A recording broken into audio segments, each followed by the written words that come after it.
ತಲೆಯೊಳಗ ಮತಾಂಧತೆಯ ಬೀಜ ಬಿತ್ತೋ ಕೆಲಸ ನಡೆದೈತಿ.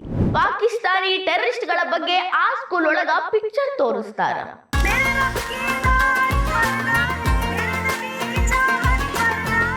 ಸರ್ತನ್ ಸೆ ಜುದಾ ಅಂತ ಹಾಡ ಹಾಕಿ ಡ್ಯಾನ್ಸ್ ಮಾಡಿಸ್ತಾರ.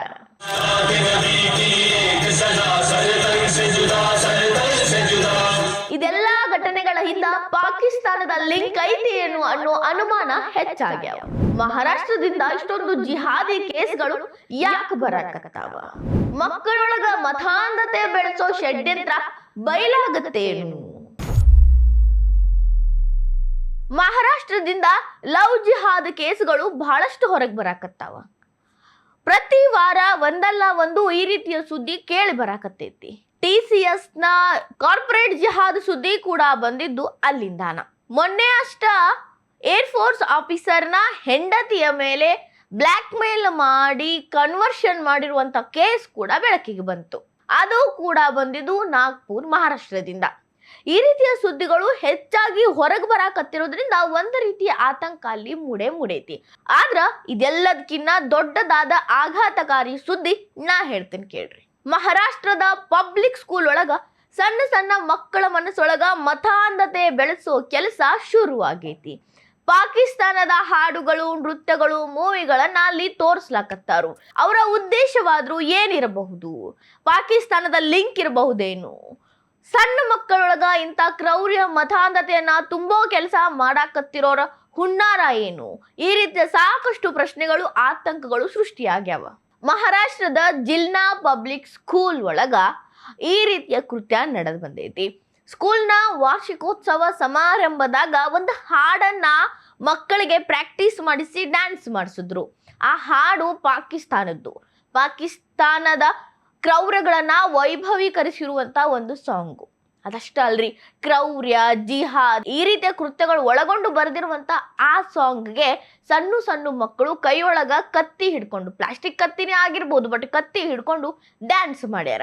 ಸರ್ತನ್ ಸೆ ಜುದಾ ಅನ್ನೋ ವರ್ಡ್ ಕೂಡ ಆ ಹಾಡೊಳಗ ಮುಖ್ಯವಾಗಿತ್ತು.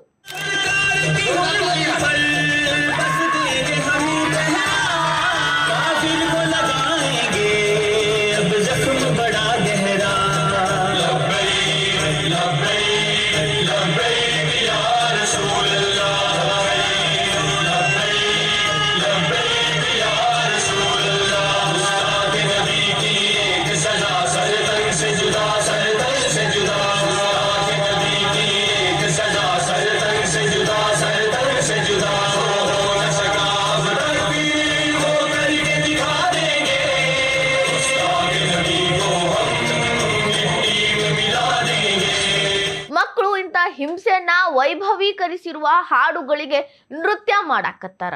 ಅದ್ರ ಅರ್ಥ ಗೊತ್ತೋ ಗೊತ್ತಿಲ್ಲದೆ ಕುಣಿಲಿಕ್ಕತ್ತಾರ. ಕ್ರೌರ್ಯ ರೂಪದ ಆಕ್ಷನ್ಗಳನ್ನ ಮಾಡಾಕತ್ತಾರ.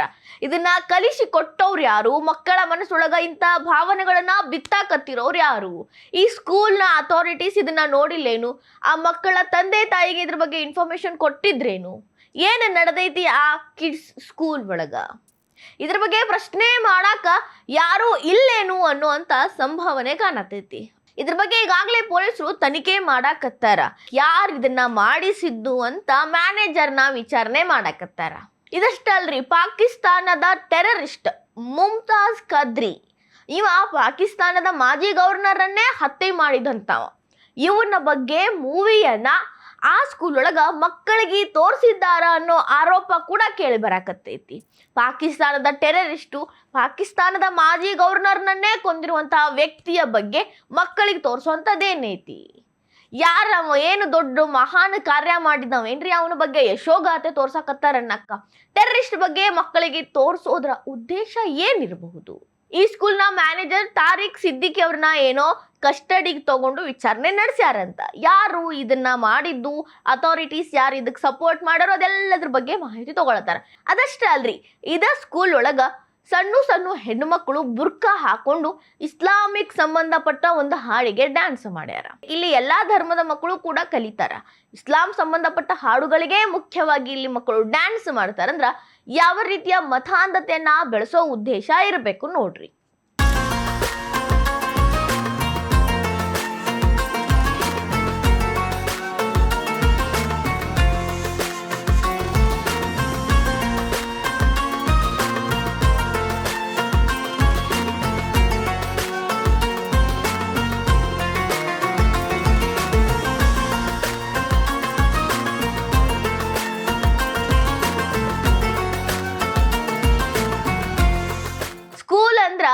ಮಕ್ಕಳಿಗೆ ಜ್ಞಾನಾರ್ಜನೆ ಮಾಡುವಂತ ಸ್ಕೂಲ್ಗಳಾಗಿರ್ಬೇಕು. ಈಗಿನ ಮಕ್ಕಳ ಭವಿಷ್ಯ ದೊಡ್ಡ ಹೆಮ್ಮರವಾಗಿ ಬೆಳಿಬೇಕು ಅಂದ್ರೆ ಬೇರೊಳಗ ಸರಿಯಾಗಿ ಪಾಠ ಕಲಿಸ್ಬೇಕು. ಅಂತ ಕೆಲಸಗಳನ್ನ ಸ್ಕೂಲು ಕಾಲೇಜ್ಗಳು ಮಾಡ್ತಾವ. ಇಲ್ಲಿ ಸ್ಕೂಲ್ ಒಳಗ ಮತಾಂಧತೆಯ ಬೀಜ ಬಿತ್ತಾಕತ್ತಾರಲ್ರಿ, ಇದಕ್ಕ ಯಾರು ಹೊಣೆ ಹೊರಬೇಕು ಮುಂದಿನ ದಿನದಾಗ? ಇವರೇ ದೊಡ್ಡವರಾದ್ಮೇಲೆ ಅದೆಂತ ಕೆಲಸಗಳೊಳಗ ಭಾಗಿಯಾಗಬಹುದು. ಮಹಾರಾಷ್ಟ್ರ ಸರ್ಕಾರ ಇದ್ರ ಬಗ್ಗೆ ಬಹಳ ಗಂಭೀರವಾದ ಆಕ್ಷನ್ ಅನ್ನ ತಗೊಳಕ ಬೇಕು. ಯಾಕಂದ್ರ ಮಹಾರಾಷ್ಟ್ರದಿಂದ ಬಹಳಷ್ಟು ಲವ್ ಜಿಹಾದ್ ಅವೆಲ್ಲ ಕೇಸ್ ಬರಾಕಂತ ಹೇಳಿದ್ನಲ್ರಿ.